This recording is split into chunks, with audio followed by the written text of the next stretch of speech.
Fala galera Pai d'Égua que é apaixonada por futebol, eu sou Smith Riage e sejam muito bem-vindos ao BandolaCast, o podcast do torcedor paraense. Ao lado dos meus amigos Amaury Ferreira e Ítalo Souza, vamos debater sobre o Clássico Repá, que movimentou a última rodada da Série C, e também sobre Tuna e Castanhal na quarta divisão do Brasileirão. E também falar da segundinha que está chegando por aí.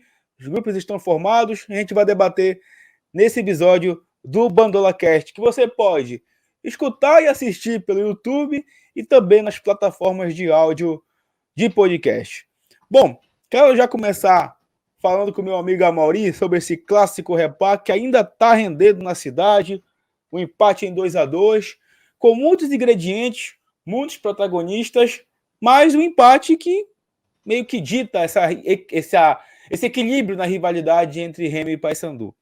Como eu comentei em off com os meus amigos, para mim, saiu muito mais vantajoso para o Paysandu esse empate, pelas circunstâncias, pela questão da tabela e pelo que o Paysandu ainda pode, né, entregar na Série C, praticamente classificado. Já o clube do Remo vive um drama aí na competição, está a 4 jogos sem vencer, fora do G8, e vai muito pressionado para o próximo jogo diante da equipe do Atlético Cearense, lanterna da Série C, fora de casa no próximo domingo. Mas, Amaury, na tua opinião, o jogo foi acima da expectativa, aquém da expectativa, ou foi o que tu imaginava nesse último domingo lá no Baianão? Queria que você destacasse o que mais te impressionou e o que mais te surpreendeu nesse jogão que aconteceu lá no estádio do Clube do Remo. Bem-vindo, amigo! Valeu, Smith, valeu, Ítalo. Eu acho que o jogo foi na linha do que eu esperava. Um jogo bem truncado, bem brigado, como tem sido os últimos clássicos, mas com, vamos dizer assim, o claro clamor de um dos times, que no caso o Remo precisava muito da vitória. Então, claro que precisava mais, precisava expor um pouquinho mais. E o Paysandu, vamos dizer, não muito tranquilo, mas pelo menos sabendo o que ia fazer, não se desesperou com o pênalti discutível marcado, que a gente podia até discutir se foi ou não. Não se desesperou depois com o segundo gol, que foi uma clara falha da defesa, mas que fez um jogo, eu diria, seguro, atacou quando tinha que atacar, deu a pressão quando tinha que dar pressão. Então, para mim, o clássico teve nuances do que eu esperava.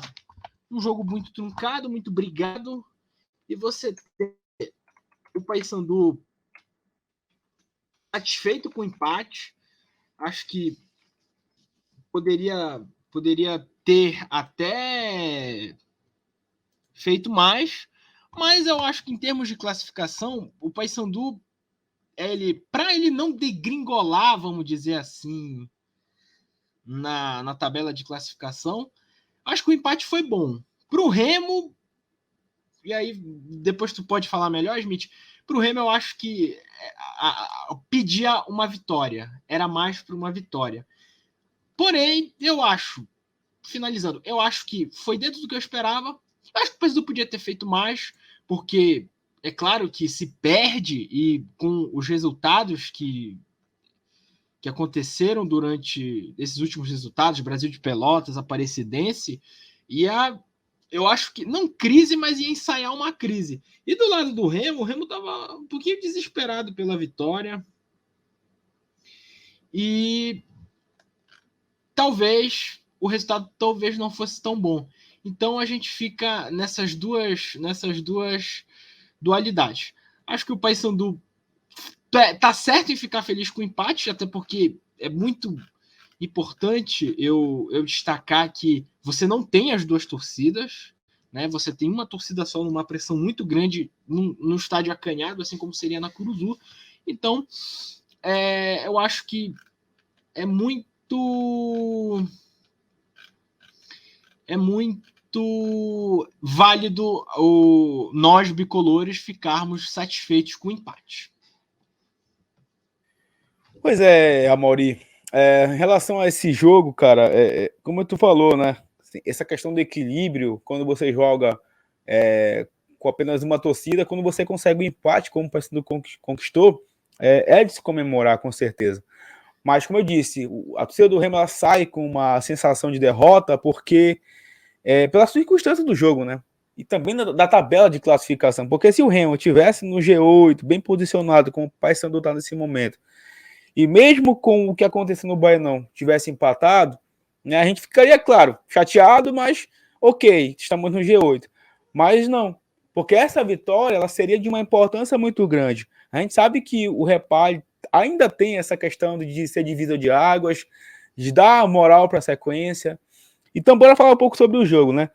Eu achei que o jogo começou muito truncado, como imaginaria que fosse.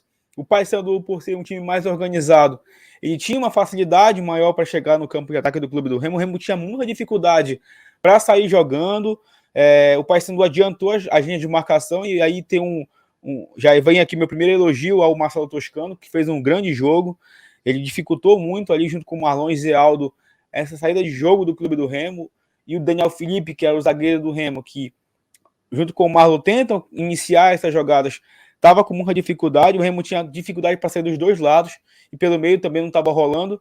E no meio de campo, o Paysandu ganhava as batalhas, porque tinha Mikael, tinha João Vieira, que para mim fez uma boa partida também, e Marlon e Zé Aldo, como eu estava falando. E o Remo tinha dificuldades porque tinha praticamente só o show ali ditando o ritmo. O Jean Patrick pouco apareceu, o Eric Flores estava muito mal e o Fernandinho também muito mal. E na parte ofensiva, quem mais tinha assim consciência das coisas pelo lado do Remo era o Rodrigo Pimpão. O próprio Vanilson teve um pouco de dificuldade porque não tinha apoio pelas pontas, né? O Guzmão optou em colocar o Eric Flores aberto do lado direito ao invés de começar com um atacante. A gente sentiu um pouco de falta nisso. Agora, em relação ao desenrolar, o jogo teve mais emoção no final do primeiro tempo, né? Aquele pênalti que muita gente está discutindo, dividindo opiniões, se foi pênalti ou não do Marlon. Aí o Fernandinho, que estava mal no jogo, vai lá, bate, quase perde, né? E o Thiago deu rebote, ele consegue abrir o placar. E o Remo vem sofrendo, amigos, com uma questão que é muito simbólica nessa Série C, que é o de conseguir, às vezes, abrir o placar, mas não consegue manter a vantagem. E isso aconteceu no Repá, porque logo em seguida, 3 minutos depois, o Paysandu chega ao gol de empate, no chute do Zé Aldo de fora da área, que ninguém tá na segunda bola para deixar um pouco de dificuldade para o Zé Aldo.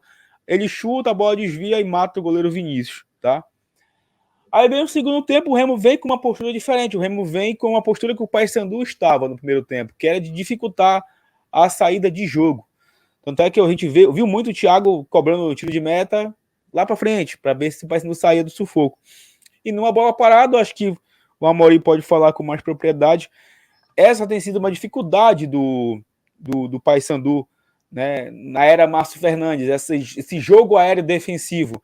Porque no primeiro tempo, quase o Remo abriu o placar no lance de cabeçada do Fernandinho, que o Mikael salvou em cima da linha. E no segundo tempo, o Igor Moraes desvia e a bola sobra para o Anderson Shoa marcar e virar o jogo, colocar o Remo novamente na frente. Aí, como eu disse nas outras plataformas aqui que eu trabalho, nem o remista mais pessimista imaginaria aquele roteiro de que o goleiro Vinícius iria falhar naquele lance do Robinho, né? Porque para mim foi um banho de água fria no Remo, que estava controlando o jogo. Naquele momento o Remo estava melhor na partida. O Remo controlava o jogo. E o Paysandu conseguiu uma estocada ali com o Robinho, que entrou bem no jogo, né? O Márcio Fernandes fez mudanças ali que surtiram efeito rapidamente. Ele cruza despretensiosamente, o Vinícius tenta espalmar para frente, a bola vai para o fundo do gol. E depois disso, eu não sei se vocês vão concordar comigo, mas teve pouco jogo. O Paysandu fez o seu jogo ali, caiu pra caramba, o Thiago Coelho caiu pra caramba, e quando o Remo tentava chegar, o Genilson, cara, foi um xerifão lá atrás, e o Paysandu também não chegava com tanta propriedade. Depois disso, eu acho que o jogo meio que deu uma caída. Teve jogo para mim até o gol do Paysandu, o segundo gol do Paysandu. Porque o Paysandu entendeu que aquele empate ele era bom para si, né? Entendeu que ali era um bom resultado, manteria o Paysandu entre os 4 primeiros colocados e o rival lá embaixo. Então, o Paysandu soube entender melhor como é que foi o jogo. E para o Remo, fica essa lição aí de que precisa melhorar. O Vinícius está num momento muito ruim, a gente que torce para o Remo espera que passe logo, mas olhando para a próxima rodada, para as 6 rodadas que faltam, é um Remo preocupante, porque não tem desempenho nem tem resultado, e um Paysandu bem tranquilo, só administrando aí a pontuação de 30, 31 pontos para se classificar para a próxima rodada.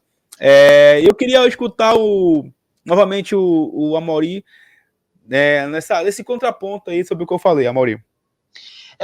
Porque eu acho que tu resumiu bem o que foi o jogo. Eu acho que no primeiro tempo o Remo ele teve mais chance. O primeiro tempo foi muito truncado, mas o Remo teve mais chances. Tirando aquela do Marlon, que o Marlon chuta na trave, e aí eu vou ter que falar do Toscano. Cara, o Toscano é um mar de diferença dele pro Pipico. O Pipico, ele não acrescenta em nada ao time do Paysandu. Toscano vem, faz pivô, vem, volta para buscar a bola e volta para marcar e se movimenta. O ataque é mais dinâmico. Mas aí tem o problema da finalização, que é desde o Campeonato Paraense. O Pipico nem finaliza, ou nem procura finalizar. Ele parece que só faz completar o time. Então,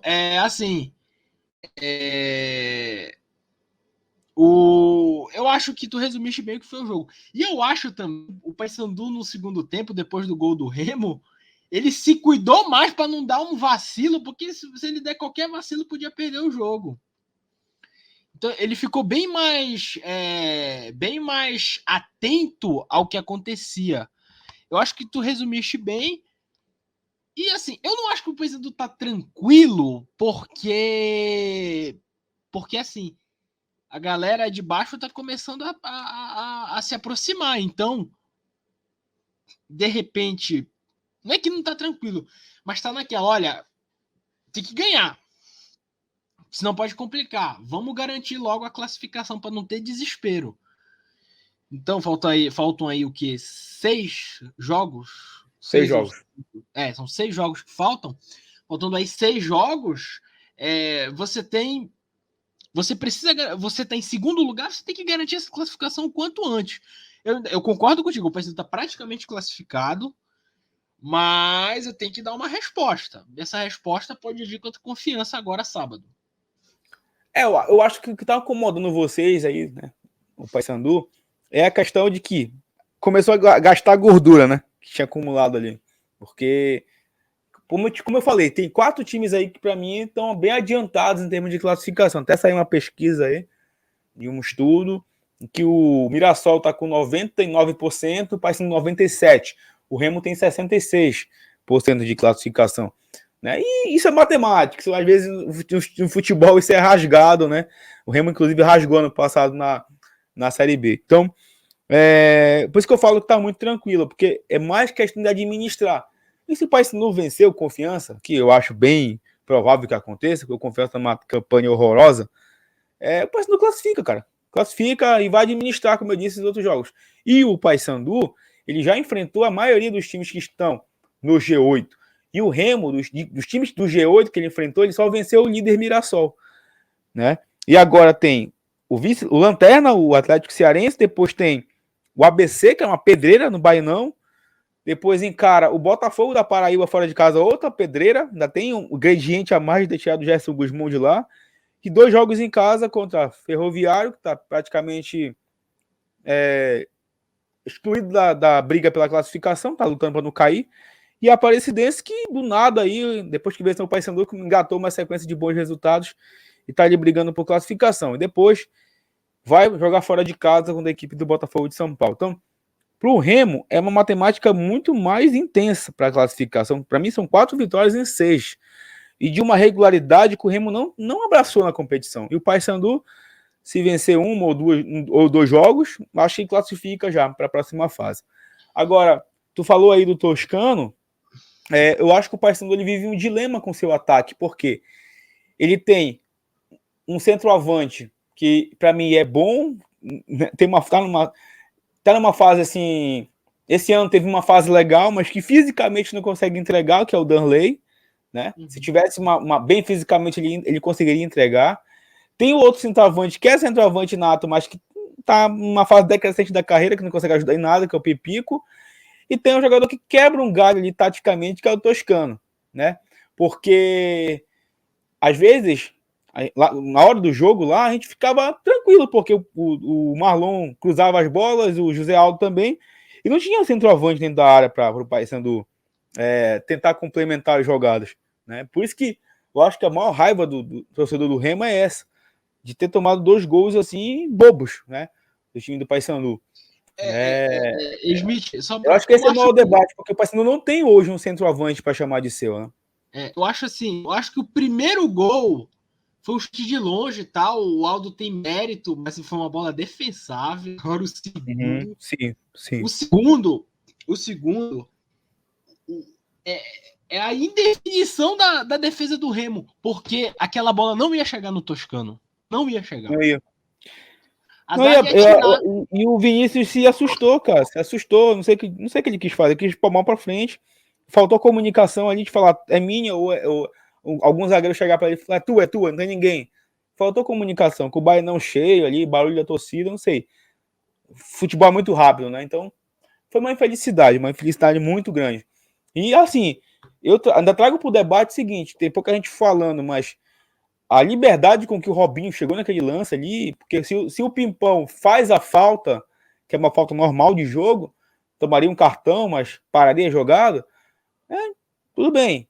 Podia sair o gol de falta depois, mas não iria acontecer o que aconteceu. Né? E a cobertura também do Leonan. E a gente vinha falando também na última semana que o lado esquerdo do Remo era o mais vulnerável. E o lado esquerdo do Paysandu é o lado mais forte, né, de ataque. E foi justamente do lado direito do ataque do Paysandu que saiu o gol, né? Uhum. E tem mais uma coisa que é o seguinte: realmente o Robinho estava muito livre, tanto que ele olha para. Tanto que dá tempo dele ver o Toscano. Ele não tá sob pressão. Dá tempo de ver o Toscano passar lá atrás lá. Aí ele faz o cruzamento, o Vinícius. Enfim.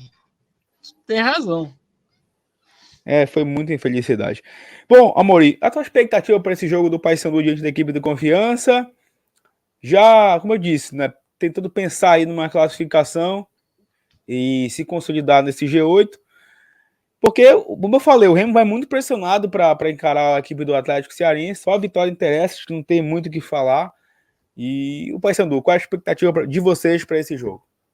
Eu acho que a expectativa é de conseguir vencer. Eu acho que uma boa vitória dá para conseguir, pelo menos.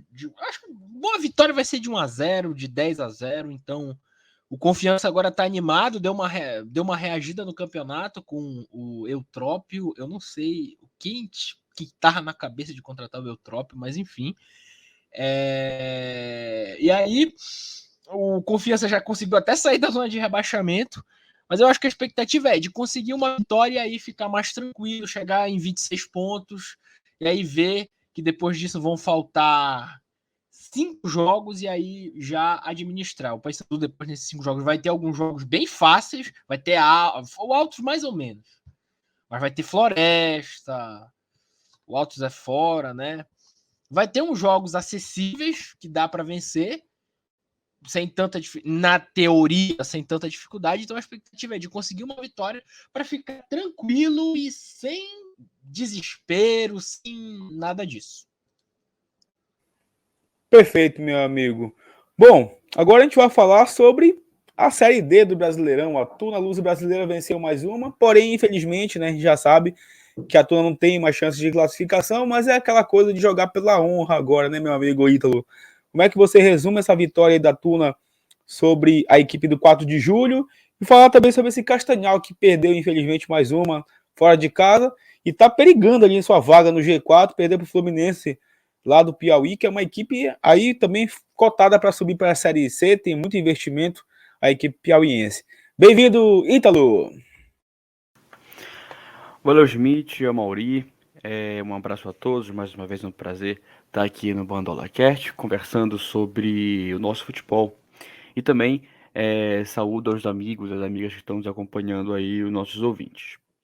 Pois é, o nosso ouvinte deve estar cansado já de ouvir o tanto que eu falo aqui, dos tantos motivos, né, que fizeram a Tuna desenvolver uma campanha tão patética, tão pequena, né, dentro de uma realidade que era possível, era uma possibilidade possível fazer uma campanha minimamente aceitável.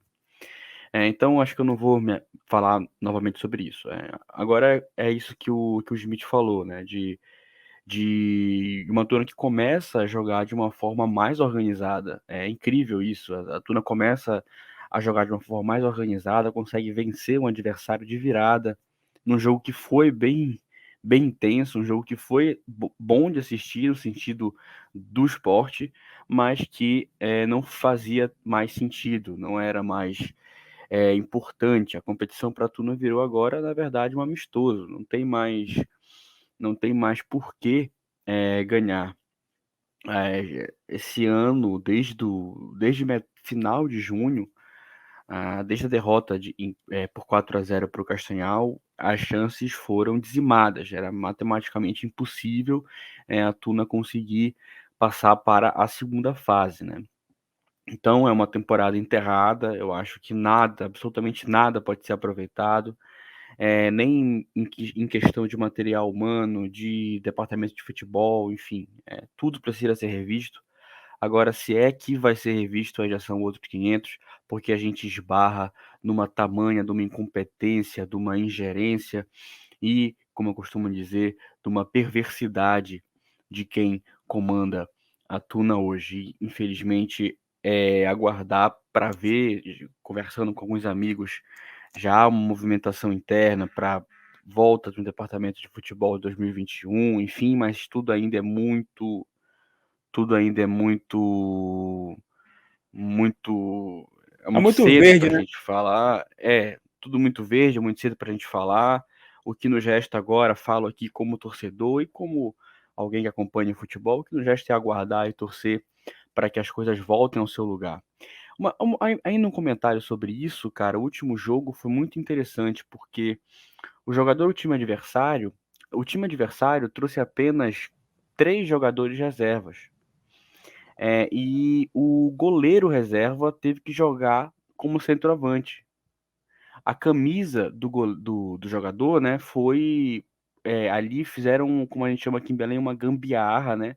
Fizeram ali uma guaribada com o esparadrapo.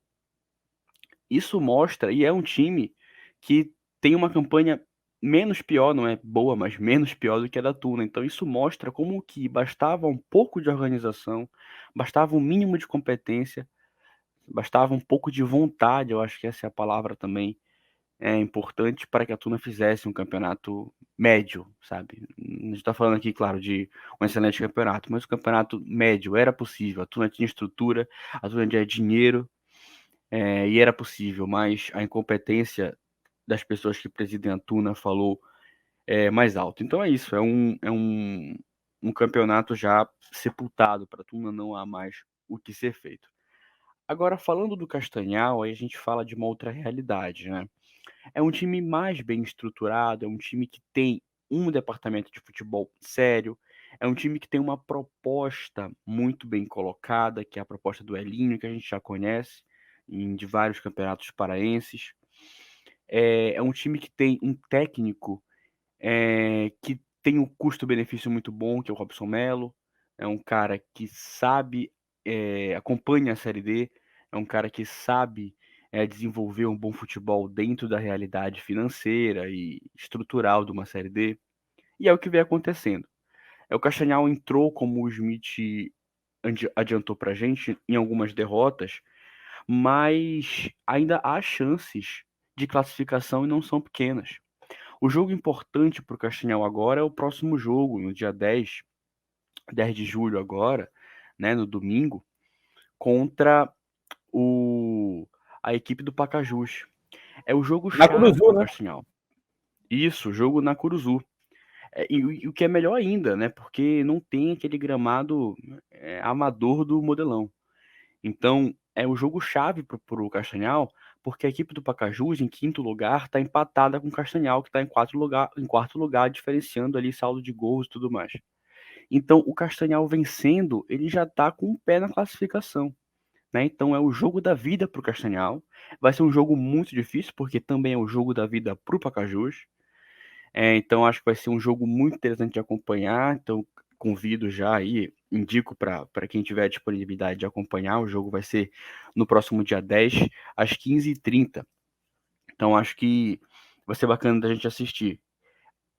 Deposito as minhas fichas no Castanhal. Acho que tem mais estrutura, acho que tem mais bola para jogar, mas é um jogo decisivo. E em jogos decisivos, nos últimos anos, o Castanhal tem falhado um pouco. Vide o Motoclube lá no ano passado, né? O time de melhor campanha perdeu para o Moto, que não estava fazendo uma campanha mediana para baixo, nos mata-matas da outra fase da competição. Então fica aqui a nossa torcida, né, para que pelo menos o Castanhal consiga passar de fase e consiga seguir na competição. Né, um time, eu comentei quando teve tudo em Castanhal, que eu falei que era uma disputa de dois tipos de time, né? Um time semi-amador, que é o time da Tuna internamente, e um time que tem uma proposta profissional, que era o time do Castanhal. Então acho que fica, né, pelo menos a torcida aí pro time do Castanhal. Eu queria fazer mais outros dois comentários, mas também posso. Deixo aqui o debate aberto, aqui, se vocês quiserem falar alguma coisa.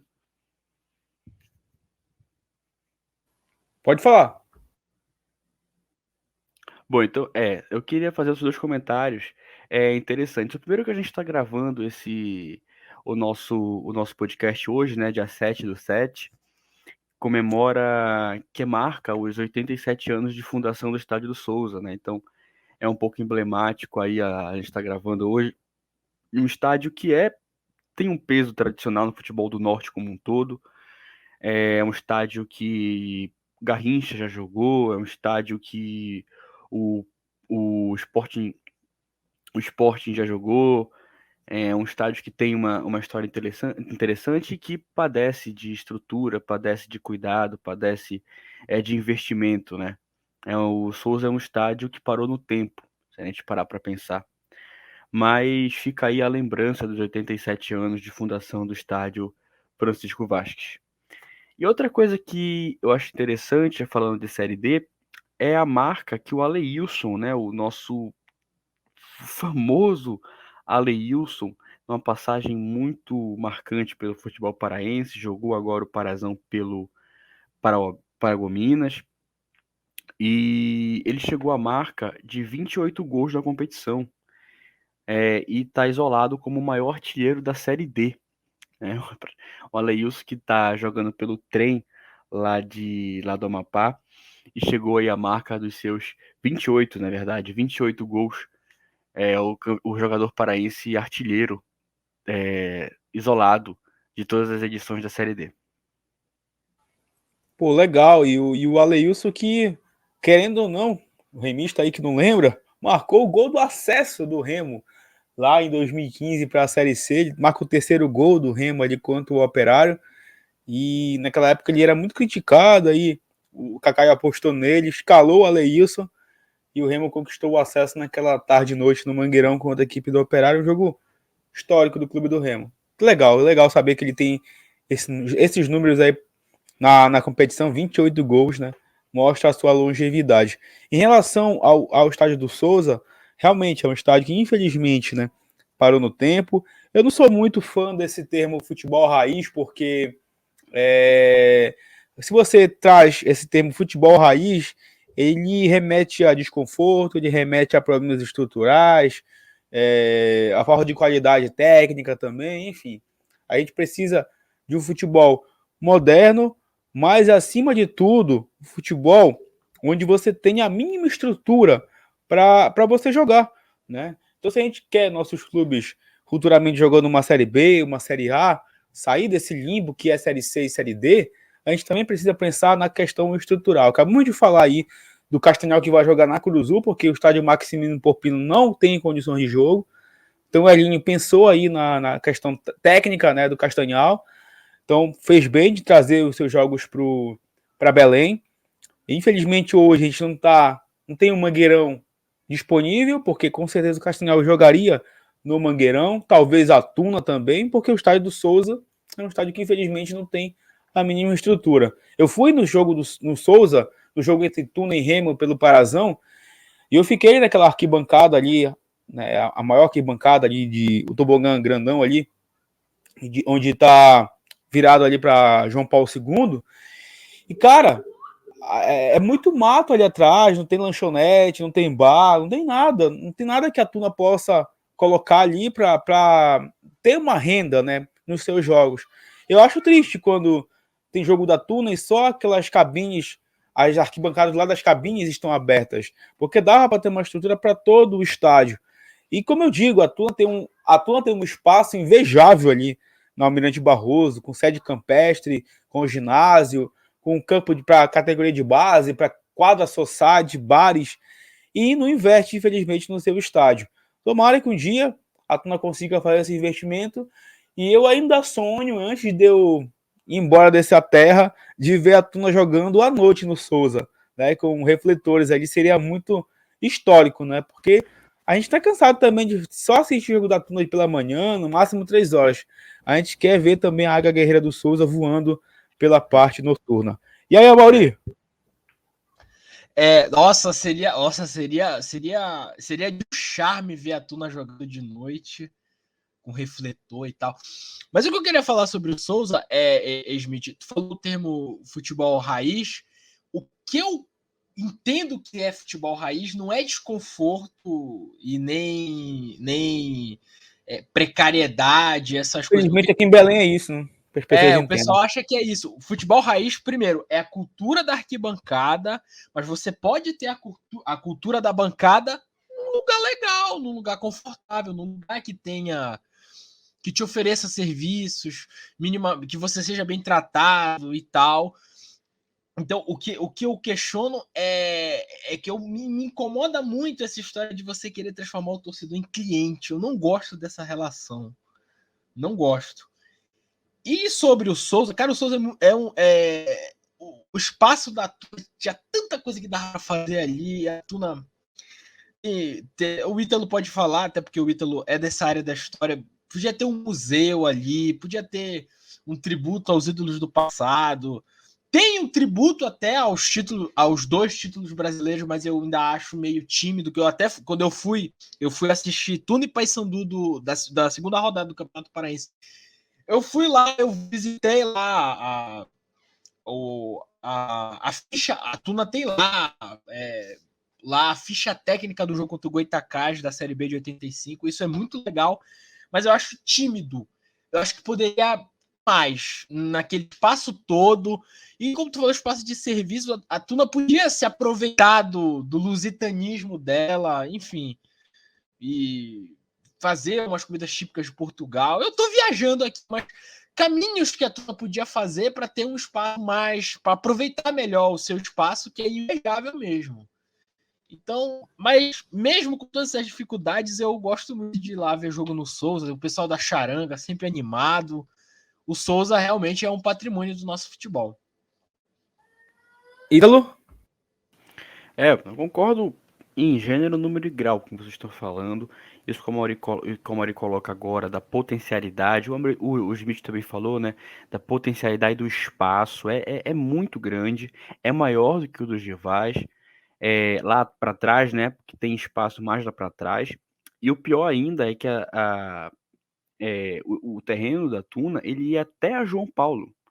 Então toda aquela parte de trás ainda era terreno da Tuna. Quando foi comprado até a década de 80, até os anos 90, na verdade, tudo aquilo até chegar na João Paulo era propriedade da Tuna.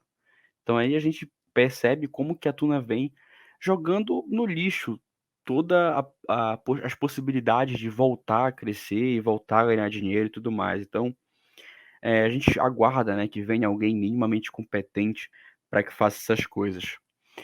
O comentário que eu queria fazer, que a gente está gravando novamente hoje, né, de quinta-feira, dia 7, o presidente Elinho soltou uma nota agora aqui que os portões do jogo do Castanhal serão abertos. Então, Que legal. portões abertos na Curuzu, dia 10, às 15h30, né? Aí, mais uma vez, reforçando aquilo que eu disse, né, que é o peso do jogo. É o jogo da vida do Castanhal na competição agora. E aí o presidente Elinho aposta no apoio da torcida, não só castanhalense, mas também a torcida de Belém, né? A torcida de Remo Paysandu, para acompanhar o time. Muito bacana, muito legal. Bom, falando em Belém, falando em Pará, falando em futebol raiz, né? Bom, saiu a tabela da segundinha do Parazão, né? E o Ítalo vai trazer para a gente agora os grupos que foram formados. E depois a gente vai debater um pouco sobre a organização, transmissão, patrocínios e como essa nova gestão da federação pode trabalhar para que a segundinha seja um campeonato atrativo e de qualidade também. Será que vai rolar aquela terceira divisão? Enfim, vamos também conversar agora nesse bloco. E aí, meu amigo Ítalo? Meus amigos, pasmem. Quanto mais a gente fala da segundinha, mais ela cresce. 24 equipes na edição 2022 da segundinha. A gente nem acredita que com 24 equipes sem o Mangueirão, né? Então a gente já sabe que vai ter jogo no Seju, vai ter jogo no Souza. Não sei, acho que o Smith pode falar um pouco sobre isso, mas possivelmente vai ter jogo no CT do Clube do Remo. Então já começa por aí, a segundinha vai ter um pouquinho de dor de cabeça quanto aos gramados, né? Mas falando da organização da competição, vão ser quatro grupos, né? E aí nós temos os nossos times tradicionais, né? Que nós conhecemos, Sport Belém, Vila Rica, Pinheirense, Tiradentes, Vênus, Pedreira, enfim. E temos também alguns times novos. Temos o Grêmio Desportivo Carajás, é um time que, pelo que lembro, vinha disputando campeonatos de base. Não é a primeira vez na competição, o que já me espanta, porque acho que a terceirinha não vai rolar, né? Porque se é a primeira vez na competição, tinha que jogar, pelo que vinha se falando ano passado da terceirinha, seria a terceira divisão e não a segunda. Verdade. Eu não sei se vai. Então, aí já me espanta um pouco, não sei se vai ter a terceira divisão. Mas aí tem o novato Grêmio Carajás e tem o novato também Esporte Real, que não é aquele Esporte Real que já jogava a competição. É outro Esporte Real, que meus amigos, o time que foi. É o time que vem sendo montado pelo ex-dono do Esporte Real original, digamos assim, que é lá do bairro do Guamá. Então tem aí uma relação com o outro. E também o Carajás, né, o novo Carajás, que foi comprado por um empresário do interior do estado, eu não vou lembrar agora de qual cidade, mas salvo engano é da região de Parauapebas, por ali. O Carajás que foi rebaixado no Campeonato Paraense 2021 e que foi comprado por um empresário. Teve a reorganização, não sei se vocês viram, do escudo, não é mais aquele escudo tradicional. Então temos esses três novatos aí. E temos os médios também, né? Os que estão disputando há um tempinho aí, como a ASMAC, como o Sport Fonte Nova, como o União Paraense, o Atlético Paraense também, lá de Bragança. Então temos esses times médios. E essa mescla, eu acho que mais uma vez vai ser preocupante. 24 equipes. A gente vai continuar fazendo podcast falando sobre isso quando começar a segundinha, sobre a dificuldade de estádio, da falta de estrutura, enfim. E já antecipo, conversei no off com os meninos, já antecipo que, ao meu ver, o Parauapebas é um time que vem forte, vem bem estruturado financeiramente e contratou recentemente o ex-diretor de futebol da Tuna, o Vinícius Pacheco. Eu acho que isso tem alguns jogadores que estavam aí na Tuna, muito provavelmente vão lá pro Parauapebas. Então acho que é um time que vem com a maior estrutura até o momento. E aí, Amaury, o que tu espera dessa segundinha do Parazão? Tem, como eu disse, uma nova gestão aí da Federação Paraense de Futebol. Eu espero que pelo menos as equipes que subam, que elas pelo menos a federação cuide para jogar em casa. É uma coisa que eu espero.